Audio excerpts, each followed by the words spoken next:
पिछले दरबार विच असी भैरों राग की भगत कबीर जी की पहली अष्टपदी की विचार कर रहे सां। उस दियां आखिरी तुकां सन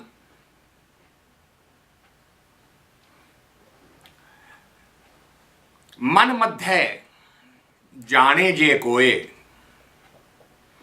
जो बोले सो आपे होए, जोत मंत्र मन अस्थिर करे, कह कबीर सो प्राणी तरह। जिसने भी अपने मन नूं मध्या है, अपने मन नूं खोजिया है,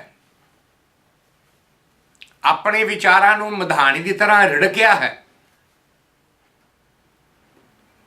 ओही इन्हां भेदां नूं समझ सकिया है और वो हौली हौली अपने आप को पहचान गया है, क्योंकि उसने उस ज्योति दे याद दे विच उसकी मंत्रणा कर करके अपने मन को टिका लिया है। जिसने उस मन को टिका लिया है वो इस भव सागर तो पार हो गया है।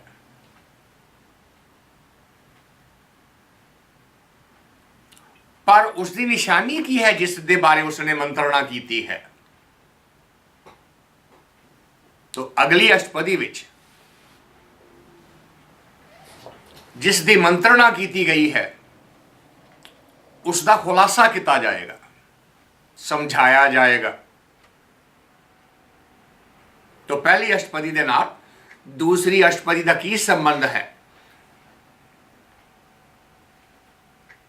पहली अष्टपदी दे विच ये इशारा किया गया है कि किसी का जाप करना है, किसी नूं याद करना है, किसी दे नाल जुड़ना है। जिस नाल जुड़ना है उस दियां निशानियां की हन वो अगली अष्टपदी दे विच अज खोलियां जाणगियां। तो इस अष्टपदी की शुरुआत है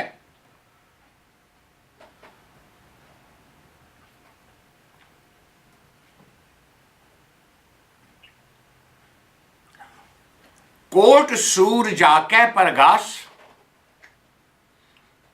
कोट महादेव अर कबिलास, दुर्गा कोट जाके मर्दन करे, ब्रह्मा कोट वेद उचरह, जो जाचो तो केवल राम, आन देव स्यो नाही काम रहाओ। ये बार बार सानू याद दिलाया जाता है ताकि साडे हिरदे विच ये गल बीज बन के बैठ जाए केड़ी आन देव स्यो नाही काम, किसी होर दे नाल नहीं जुड़ना, देवी देवतियां दे पिछे नहीं भजना, किसी होर शक्ति का मंत्रण नहीं करना। किसका मंत्रण करना है, किसनू याद करना है?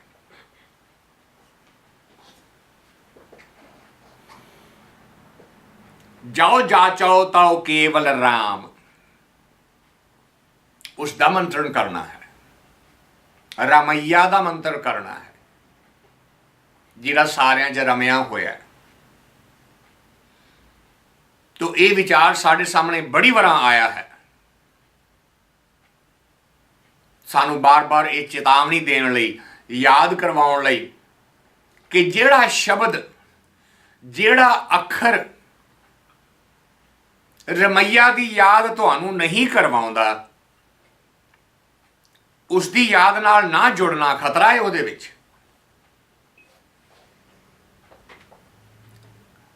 भगत कबीर जी नू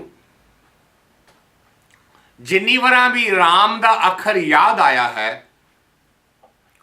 उस दे नाल सीता याद नहीं आई, दशरथ याद नहीं आया, रामायण याद नहीं आई, रमैया ही याद आया है।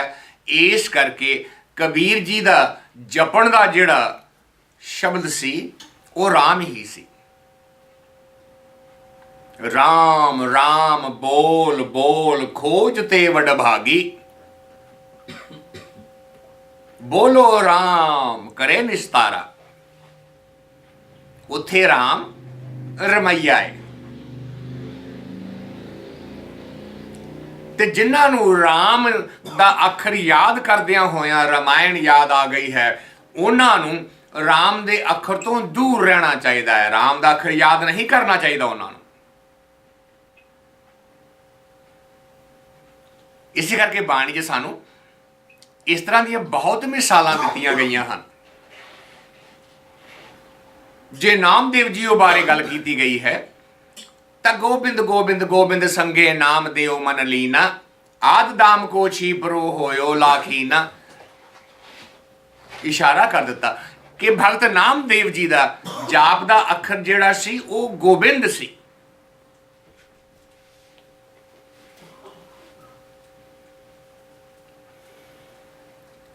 भगत रविदास जी का जपन का अखर जिहड़ा सी वो बीठल सी।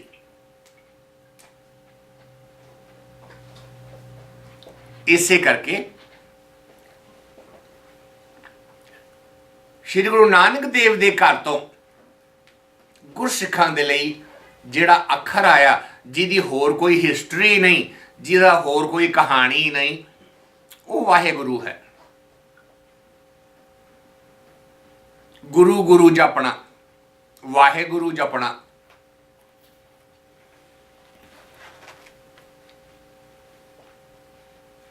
भाई गंडा सिंह जी ने एक किताब लिखी है जिहदे विच के गुरु व्यक्तियों के हुक्मनामे हैं, उन्होंने हथां दीयां चिट्ठियां दे फोटो उतार के ते उस किताब च छपियां हैं।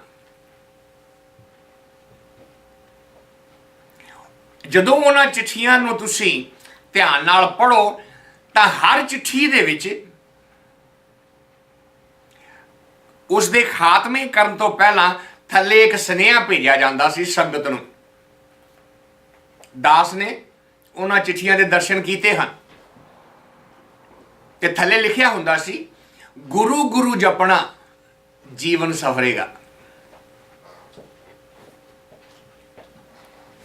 गुरबाणी विच भी आया, गुरु गुरु जप मीत हमारे, मुख ओजल होवे दरबारे। गुरु शब्द के नाल कोई कहानी नहीं लगी हुई, कोई इतिहास नहीं लगा होया। वाहेगुरु शब्द के नाल कोई इतिहास नहीं लगा होया, उहदे नाल कोई होर हिस्टरी याद नहीं आएगी। इस करके वो जपन लई ठीक है। इत्थे फिर याद दिलाया गया, जाओ जाचो ताओ केवल राम, सिर्फ राम। तो जे उस नूं याद कर लिया तो मन नूं भटकण नहीं देना। आन देव स्यों नाही काम, होर किसी भी देवती देवते नाल कोई संबंध नहीं रखना। रहाओ, ये रहाओ दी तुक है। तो शब्द की शुरुआत हुई सी, कोट सूरज जाके परगाश। कोट का मतलब है करोड़ा ही, अणगिणत ही, जिसकी गिनती नहीं की जा सकती। भाषा दे विच असीं करोड़ कहने जरूर हाँ, पर करोड़ एक फिक्स नंबर है ते गिनती च नहीं पैना। कोटे का मतलब है जिसकी गिनती नहीं की जा सकती। इसी तरह ही जदों जप बाणी विच असंख जप असंख भाव अखर आया तो उदों विचार कीती सी कि असंख का मतलब इनफिनिटी नहीं हुंदा, क्योंकि इनफिनिटी भी कोई नंबर नहीं है, वो एक सिंबल है। इनफिनिटी के नाल मैथमेटिक्स नहीं लगाया जा सकता। इनफिनिटी जमा 1 नहीं किया जा सकता।